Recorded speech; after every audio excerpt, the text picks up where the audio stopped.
The hit was late, the intention was obvious, and the second Joe Montana hit the ground, everyone in the stadium understood the truth.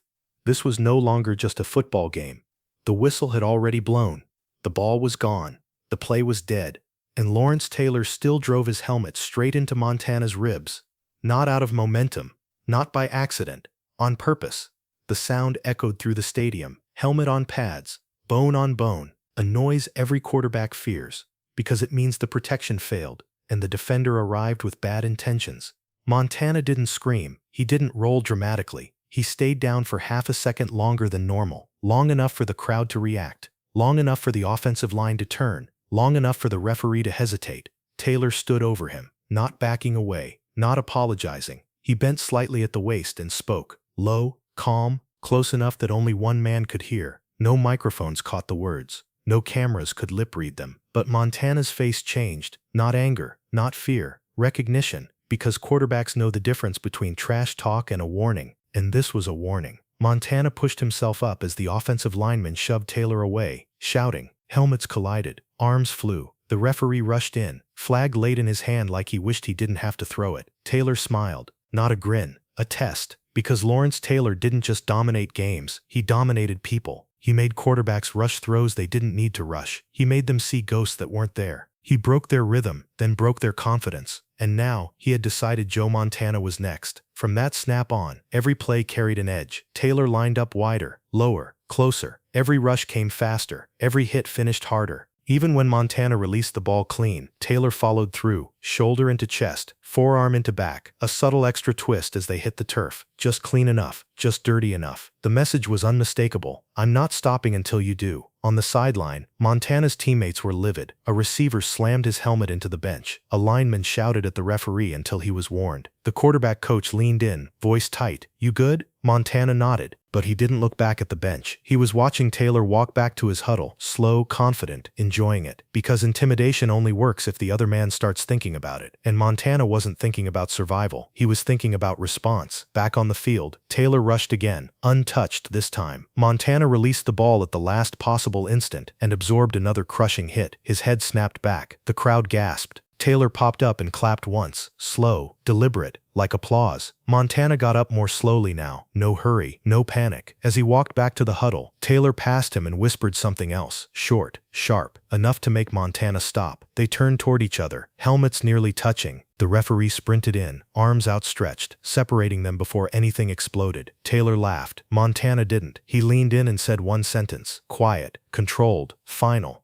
Whatever it was, Taylor's smile disappeared for half a second, just half, but the players closest to them saw it, because something had shifted. Lawrence Taylor thought he was breaking a quarterback. What he had actually done was cross a line, and Joe Montana had just decided how he was going to answer it, not with fists, not with words, but with something far more humiliating, because from this moment on, every snap wasn't about moving the ball. It was about making Lawrence Taylor pay attention, and when Joe Montana had your attention, the game never ended the same way. By the middle of the game, everyone knew who this was about. Not the teams, not the score, not even the rivalry. This game had narrowed down to two men. Lawrence Taylor stopped hiding it. He no longer disguised his rushes, no longer pretended this was just assignment football. He lined up wide and stared directly at Joe Montana, jaw moving, eyes locked. Not shouting, whispering. Every snap came with the same promise, I will get to you. The protection schemes changed. Tight end stayed in, running back chipped. The line shifted toward Taylor's side. It didn't matter. Taylor cut through blocks like they were suggestions. He didn't just beat his man, he went through him. Montana released the ball and still took the hit. Shoulder, helmet, full weight, no flag. Taylor stayed down a fraction too long, forcing Montana to push him off to get up. The crowd reacted late, confused, unsettled. This wasn't dominance anymore. This was harassment. On the sideline, Montana's teammates were furious. A lineman threw his helmet down. The offensive coordinator leaned in, voice tight. He's targeting you. Montana nodded. I know. You want us to slide everything his way? Montana didn't answer immediately. He was watching Taylor pace on the field, slapping his gloves together, breathing heavy, energized by the chaos he was creating. That won't stop him, Montana said finally, then almost casually. But he's starting to rush. That was the first sign, the first crack, because Lawrence Taylor at his best was controlled violence. Relentless but precise. And now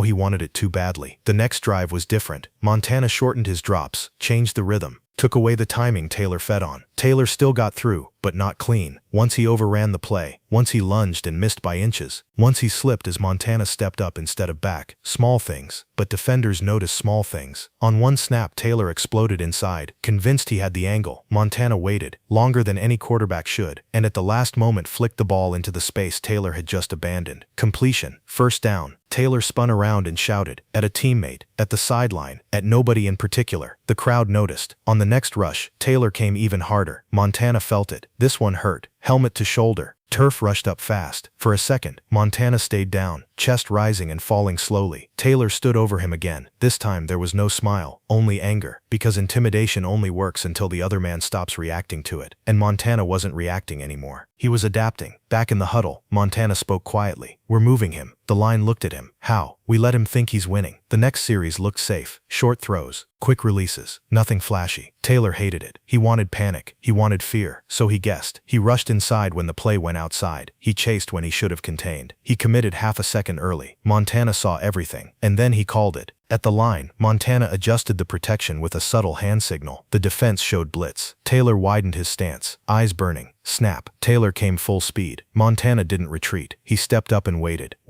then released the ball over Taylor's shoulder, right into the space he had vacated. A big gain. The crowd erupted. Taylor stood still this time, hands on hips, breathing hard. For the first time all night, he didn't talk, because now he understood something. Joe Montana wasn't surviving the pressure, he was using it. As halftime approached, the Giants tried to reset. They slowed the game. They talked on the sideline. Coaches grabbed Taylor by the pads and spoke into his helmet. Taylor nodded, but his eyes stayed on Montana. When the horn sounded and the teams walked toward the tunnel, Taylor drifted closer, shoulder to shoulder. No words, just presence. Montana didn't look at him, didn't acknowledge him. He kept walking, because by then he knew. The intimidation phase was over, and in the second half, Lawrence Taylor was going to do something dangerous. He was going to overcommit, and Joe Montana was already planning exactly how to punish it. The second half began the way Lawrence Taylor wanted it to. Violent, fast, unforgiving. On the opening drive, he crashed through the edge and slammed Montana to the turf before the receiver finished his break. The hit was clean, barely, legal, technically, but it carried the same message as before. I'm still here. The crowd reacted, half roar, half wince. Montana rose slowly, brushing turf from his jersey, eyes forward. He didn't glance at the sideline, didn't look for a flag. He looked at Taylor, and for the first time all night, he smiled. Not at the hit, at the timing. Because the thing about intimidation is this: it creates momentum until it creates predictability. And by now Taylor had shown him everything. Where he rushed from, how early he leaned, which move he favored when he smelled blood. Montana had cataloged it all. The next series told a different story. The offense didn't hurry. Montana shortened the cadence, then lengthened it. He snapped the ball on one, then on two, then held it until the play clock bled red. Taylor twitched. He wanted to go. He needed to go. On third down, Montana checked out of the call. A small hand signal. The line adjusted. The running back nodded. Taylor widened his stance, telegraphing speed. He was coming full force, certain this was the moment. Snap. Taylor exploded off the edge, a blur of muscle and intent. Montana took a short drop, then stopped. He didn't drift. He didn't bail. He waited, longer than anyone thought possible. Taylor lunged and missed. The ball left Montana's hand at the last instant, floated into the space Taylor had just abandoned, and landed perfectly on the receiver's numbers. First down. The stadium erupted. Taylor spun, furious, shouting at no one. His teammates gestured for calm. Coaches yelled from the sideline. But the damage was done. Now he was chasing, and Montana knew exactly how to use that. The drive continued. Short gains, precise throws. Montana never forced the ball. He took what the defense surrendered, one measured decision at a time. Taylor rushed harder, overran once, slipped another time. Each miss fed the frustration. Then came the moment. Third and long. The defense brought pressure from everywhere. This was the call designed to end it. One final statement from the most feared defender in football. Taylor lined up wide again, jaw clenched, eyes burning. Montana surveyed the field. He saw the safety cheating. He saw the corner squatting. And he saw Taylor loading up for one last, desperate rush. He didn't audible. He trusted the plan. Snap. Taylor came unblocked, by design. The pocket collapsed instantly. Bodies collided. Noise swallowed the stadium. Montana didn't flinch. He stepped up, slid just enough to let Taylor pass, and released the ball over the middle, right into the void Taylor had created with his own momentum. The receiver caught it in stride, and broke free. The crowd went from roar to shock, to pure chaos. A massive gain. Taylor slowed to a stop, hands on hips, staring at the spot where the ball had gone through. He knew what had happened. He'd been used.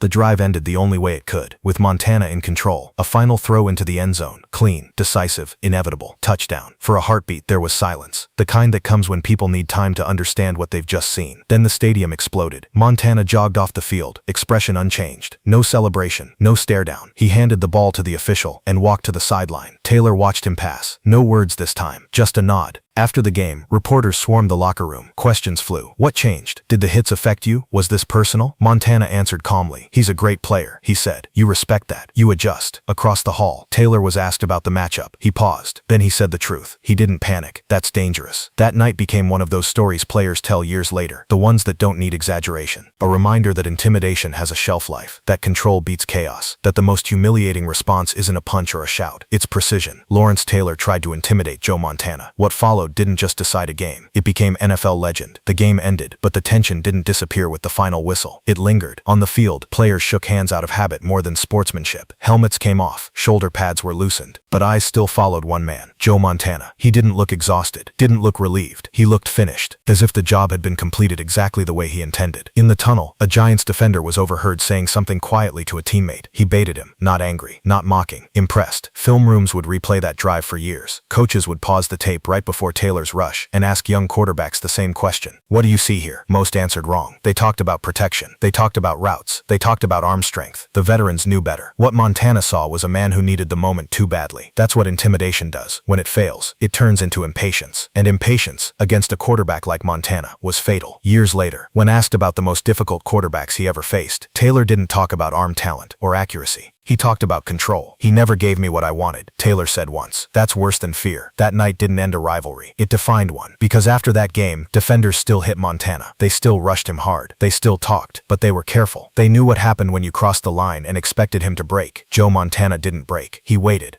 And when the moment came, he answered in the only language that mattered. Yards, first downs, touchdowns, no fists, no flags, no chaos. Just a quiet reminder that intimidation only works on men who lose themselves in it. And Joe Montana never did. That's why the story survived long after the score faded. Not because of the hits, not because of the noise, but because one man tried to turn fear into dominance, and the other turned it into history.